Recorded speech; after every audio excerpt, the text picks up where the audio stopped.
Assalamualaikum warahmatullahi wabarakatuh. Anak-anakku sekalian, selamat berjumpa kembali pada mata pelajaran TIK, yaitu mata pelajaran online yang kedua. Nah, baiklah, pada kali ini saya akan menyampaikan materi tentang cara menggunakan menu dan icon Microsoft Word 2007. Nah, sebelum saya menyampaikan materi di sini, saya akan beritahukan kepada kalian yaitu tentang standar kompetensinya, bahwa standar kompetensi pembelajaran pada hari ini adalah menggunakan perangkat lunak pengolah kata untuk menyajikan informasi. Kemudian kompetensi dasarnya adalah menjelaskan fungsi menu dan icon pada program pengolah kata. Kemudian tujuan pembelajarannya adalah menjelaskan letak menu dan icon pada menu bar serta menjelaskan fungsinya. Tujuan yang kedua yaitu menjelaskan letak menu home, insert, page layout, reference, my links, review, view, dan add-ins pada pengolah kata Microsoft Word 2007. Nah, materi kali ini yang akan saya sampaikan yaitu tentang cara menggunakan menu dan icon pada pengolah kata Microsoft Word 2007. Nah, yang pertama itu akan saya jelaskan bagaimana cara mengaktifkan Microsoft Word 2007. Nah, pada pertemuan yang pertama saya sudah sampaikan bahwa untuk cara mengaktifkan Microsoft Word 2007 itu ada dua cara. Yang pertama yaitu dengan cara mengklik Start, kemudian Microsoft Office. Yang ketiga yaitu Microsoft Word 2007.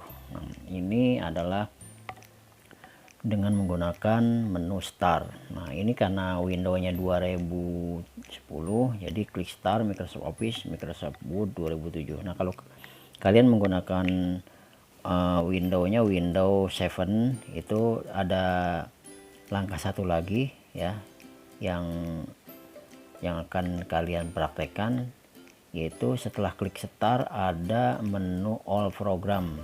Nah, kalau yang Windows 7 ya, All Program, klik Start, All Program, Microsoft Office, Microsoft Word 2007. Karena ini kebetulan saya menggunakan Windows 2010, jadi langkahnya agak berbeda sedikit, yaitu klik Start, Microsoft Office, Microsoft Word 2007. Oke, langsung saja kita praktekkan ya. Nah, klik Start. Nah, kemudian nanti di sini ambil Microsoft Office. Nah, kemudian di bawah ada Microsoft Word yang ini ya, Microsoft Word. Nah, maka akan tampil lembar kerja Microsoft Word ya, yang dokumen kosongnya akan keluar. Nah, jadi ini adalah langkah pertama dengan menggunakan menu Start. Nah, kita ulang. Lalu bagaimana dengan cara kedua, dengan menggunakan klik ganda pada layar desktop ya. Ini klik ganda pada layar desktop. Nah, nanti kalian di desktop kalian, di desktop komputer kalian atau di laptop kalian, nanti ada icon yang gambarnya seperti ini, ada lambang W, kemudian ada Microsoft Office Word 2007. Nah, kalian klik ganda ya, klik ganda cepat, klik dua kali dengan cepat, itu namanya klik ganda. Nah, kita praktekkan saja caranya. Nah, yang ini ya, yang ini kita klik aja langsung dua kali, klik gitu ya. Nah, nanti kalau udah tampil seperti ini, nah ini berarti kalian telah berhasil mengaktifkan Microsoft Word yang cara kedua. Bisa ya. Jadi yang pertama dengan cara menu Start, yang kedua dengan cara mengklik langsung di icon pada desktop itu ya. Nah, langsung aja ya. Ini sekarang saya masuk dengan menggunakan Microsoft Office dengan menggunakan klik ganda. Oke, untuk selanjutnya di sini saya akan menjelaskan tentang menu, fungsi menu dan icon ya, bagaimana menggunakan sesuai materi yang tadi saya sampaikan. Saya akan menjelaskan tentang menggunakan menu dan icon pada pengolah kata Microsoft Word. Nah, pada pertemuan yang lalu ketika di sekolah saya sudah sampaikan bahwa menu pada Microsoft Word 2007 itu ada 7 menu ya. Yang pertama ini menu home, kemudian insert, kemudian page layout, nah kemudian reference ya, kemudian my links, kemudian review dan view. Nah ini namanya menu bar ya, ini menu bar namanya. Nah ini adalah title bar. Nah ketika kita membuka menu bar ya, ini menu, ketika kita klik di bawah banyak sekali ada icon-icon atau tombol-tombol yang tampil. Nah di sini ketika saya klik menu home, di sini ada clipboard ini, terus ada font, kemudian ada paragraph, kemudian ada style, ada editing. Nah ini kemarin saya sampaikan di sekolah itu, ini namanya ribbon ya. Ini namanya ribbon, dimana ribbon ini adalah fungsinya untuk meletakkan atau terletaknya deretan-deretan icon-icon fungsi yang untuk kita editing data nanti ya. Contohnya di sini di menu home ada clipboard, ikonnya ada copy, cut, dan paste. Kemudian di font itu ada font, ada font size. Nah, kemudian sini ada bold, ada italic, ada underline. Nah, kemudian di sini juga ada highlight, kemudian ada subscript, ada superscript. Nah kemudian di sini juga ada cengkes dan lain-lain, juga di sini paragraf juga ada. Nah ini namanya ribbon gitu ya. Nah, begitu pula kalau misalkan kita klik insert, nah di sini juga banyak ya ribbon dan icon-icon yang tampil. Jadi sekali lagi ini adalah namanya menu bar. Kemudian ketika kita klik menu bar, di sini ada tombol-tombol atau icon-icon yang tampil, yang dimana tombol-tombol atau icon yang tampilnya itu ada di dalam ribbon. Nah ini ribbon ya, sekali lagi. Oke, paham ya anak sekalian tentang menu bar dan ribbon serta icon yang ada di dalamnya. Nah untuk selanjutnya yang akan saya perkenalkan kepada kalian yaitu tentang office button. Nah ini yang bentuknya seperti kelereng di pojok kiri atas ini namanya office button. Nah office button ini adalah fungsinya sebagai pengganti menu file ya. Dulu pada generasi-generasi pengolah kata yang terdahulu sebelum 2007 ini, dulu ini ada menu file sini. Nah tapi sekarang kembali lagi di 2010 ada menu file lagi di sini. Tapi ini karena yang kita gunakan 2007, maka di sini tidak tampil filenya. Nah sebenarnya nih office button ini adalah pengganti menu file. Nah ketika saya klik menu file office button sini, maka di sini akan keluar juga icon-iconnya ya, keluar juga icon-iconnya. Di sini iconnya yang pertama itu new ini adalah fungsinya untuk mengambil lembar kerja baru. Nah misalnya ini kan kertasnya kosong nih, kalau misalkan kalian udah isi kemudian ingin ngambil lembar kosong lagi, kalian tinggal klik di sini new ya. Kita contohkan aja. Nah ini kita klik new, maka tinggal klik pilih blank kemudian create. Nah ini ngambil lembar kerja baru. Nah kemudian yang ini open ya. Open itu fungsinya adalah untuk membuka lembar kerja yang pernah kita simpan. Misalkan kalian dulu pernah praktek, minggu lalu pernah praktek dan sekarang ingin dibuka lagi ya, tinggal aja klik open ya. Ini saya contohkan langsung aja. Nah kemudian misalnya kita klik misalnya ini simpanannya namanya misalnya link soal misalnya, kita klik. Nah maka simpanan yang kemarin kita buka, yang kemarin kita praktekkan atau kita simpan, nah di sini akan ditampilkan. Nah, jadi sekali lagi open itu fungsinya adalah untuk membuka ya simpanan kita yang pernah tersimpan atau data kita atau dokumen kita yang pernah tersimpan. Nah kemudian ini save itu fungsinya untuk menyimpan. Ini ada dua, ada save as. Nah kalau save biasanya digunakan untuk menyimpan pertama kali atau menyimpan ulang. Misalkan kalian mau menyimpan pertama kali ini masih kosong ya, ini kita tulis di sini. Misalkan kalian latihan 1 ya, kalian klik misalnya latihan 1 ya, misalkan kalian ketik di sini kalimatnya ya, kalimatnya klik, kemudian ingin menyimpan ulang. Nah ini bisa klik save lagi karena barusan kita memasukkan tag ya, jadi kita simpan ulang. Nah, kalau misalkan kalian ingin menggunakan save as, ini biasanya menyimpan di direktori lain atau dengan nama yang lain gitu ya. Ini misalnya kita klik save as ya, fungsinya adalah untuk menyimpan dengan nama yang lain atau direktori lain. Nah, ini kan kita simpannya di my dokumen nih. Kalau misalkan yang ini sekarang misalnya kita pengen simpan di D dengan nama lainnya, misalnya latihan 2, nah itu kita save. Nah, nanti ada di D, jadi ada 2 simpanan, latihan 1 dan latihan 2. Nah, itulah fungsi dari save dengan save as. Nah, sekali lagi, save itu fungsinya untuk menyimpan di awal atau pertama kali dan menyimpan ulang.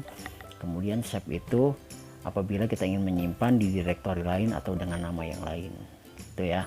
Nah, kemudian icon print itu nanti digunakan apabila kalian sudah kerja, sudah diketik tagnya semua, kemudian sudah dirapihkan, udah diedit semua sampai sudah benar-benar sudah rapi. Jika kalian ingin mencetak dalam media kertas, kalian tinggal menggunakan icon ini. Nah, pastikan printernya pun sudah terkoneksi dengan laptop atau komputer kalian ya, seperti itu. Nah, untuk yang ini tidak saya jelaskan karena ini fungsinya nanti ini untuk kirim-kirim surat ya. Nah, jadi kita langsung aja ke close ya, langsung ke close. Nah, kemudian close ini fungsinya adalah untuk menutup lembar kerja. Nah, menutup lembar kerja, contohnya ini kita ingin tutup dengan cara klik close. Nah, maka keluar gitu ya. Nah, itu akan keluar. Nah, kemudian ada exit. Nah, exit ini adalah fungsinya untuk keluar jendela. Nah, kalau close gini misalnya, ini tadi kita udah simpan latihan 2. Kalian ingin close latihan 2, nah tinggal klik di sini. Nah, ini dia masih yang latihan 2-nya hilang. Nah, kalau misalkan kita ingin klik exit, nah maka lembar kerja ini akan keluar. Nah, seperti itu. Ya. Jadi seperti itu. Kita masuk lagi. Nah, kemudian untuk selanjutnya ini office button ya, tadi fungsi office button. Nah, selanjutnya saya coba untuk hari ini sampai di home ya, saya jelaskan sampai di home. Misalkan kalian ingin menulis misalnya MTS Anur, Nah, saya mau jelaskan di sini tentang ribbon clipboard dan font ya untuk hari ini, pertemuan kali ini. Ini kalian sudah tulis, kemudian ingin kalian copy menjadi 3 misalnya, kalian blocking, tekan terus mouse kirinya sampai digeser atau klik di sini ya, kemudian copy. Nah, kemudian kalian enter, kalian paste. Nah, ini fungsi copy dan paste itu ya. Nah, kemudian kalau kalian ingin menghapus, kalian bisa cut seperti itu. Nah, inilah fungsi dari ribbon clipboard yang berisi tentang copy dan cut. Nah, dieksekusi oleh paste untuk perintahnya gitu ya. Jadi cut adalah untuk menghapus atau memindahkan objek, kemudian copy untuk menyalin. Nah, kemudian untuk yang menjalankan perintah dari copy dan cut adalah paste. Jadi kayak gitu ya. Nah, kemudian misalnya kalimat ini ingin kita tebalkan, nah kalian tinggal pilih bold yang B ini. Nah, ini lebih tebal kan. Nah, atau kalian ingin membesarkan hurufnya 20 atau 26, tinggal klik di sini. Ini namanya font size ya. Nah, ini namanya font itu fungsinya untuk mengganti jenis huruf. Misalnya kita pilih Arial Black atau Arial Narrow. Nah, ini jenis-jenis hurufnya banyak sekali ya, seperti ini ya. Nah, ini namanya font adalah icon untuk mengganti jenis huruf. Kemudian font size adalah untuk mengganti lebar apa, besar kecilnya huruf ya, dengan cara diklik angkanya di sini. Nah, kemudian pakai ini juga bisa. Nah, untuk pakai ini juga bisa sebagai pengganti font size ini. Nah, kemudian yang ini adalah italic untuk membuat huruf menjadi miring. Nah, kemudian ini adalah underline, adalah fungsinya untuk membuat garis bawah. Nah, kemudian yang ini adalah strike rope, fungsinya untuk menggaris ya tengah, ya garis tengah ya. Biasanya kita ini mau membuat pilihan laki atau perempuan, biasanya gitu ya, sering kita gunakan. Nah, ini namanya super clip, sub clip, kemudian yang ini super clip. Ini biasanya untuk menggunakan pangkat bawah, yang ini untuk pangkat atas ya. Nah, kemudian yang ini namanya tag highlight color ya. Jadi misalnya kan ini biasanya kalau dalam kalian ingin merangkum pelajaran, ini digunakan untuk merangkum pelajaran ya. Ini namanya highlight ya, untuk menonaktifkannya tinggal di non aja seperti ini. Nah, kemudian ini adalah font color. Font color itu fungsinya untuk memberikan warna ya, mengganti warna huruf ya, jadi seperti itu ya. Oke, pembelajaran hari ini cukup saya jelaskan dari office button ya. Office button, ada icon-icon dalam office button, kemudian ribbon dan icon yang ada di dalam menu home. Yang saya jelaskan adalah clipboard dan font. Nah, untuk paragraf, style editing dan menu-menu lainnya nanti saya jelaskan di pertemuan-pertemuan berikutnya. Oke, untuk luarnya kita tutup, close. Kita tidak menyimpan, no saja. Kemudian kita X dari sini juga bisa, atau dari sini juga bisa. Itu ya, jadi untuk keluar itu exit.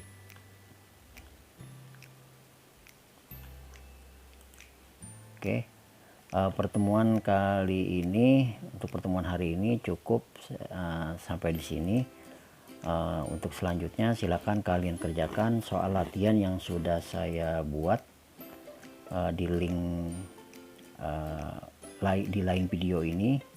Silakan kalian kerjakan. Kemudian apabila kalian tidak bisa menjawab soalnya, silakan kalian bisa lihat lagi video ini sampai berulang-ulang sampai kalian hafal, sehingga kalian bisa mendapatkan jawabannya. Jadi seperti itu ya. Nah, baiklah anak-anakku sekalian, demikianlah pembelajaran kali ini. Sampai sini dulu. Semoga ini bermanfaat dan bisa kalian pahami apa yang barusan saya praktekkan. Dan jangan lupa silakan kalian like, subscribe channel ini bagi kalian yang belum subscribe. Dan apabila kalian ingin menanyakan yang tidak paham, silakan kalian komen di menu komentar yang ada di bawah video YouTube ini ya. Saya ucapkan banyak terima kasih. Saya akhiri, wassalamualaikum warahmatullahi wabarakatuh.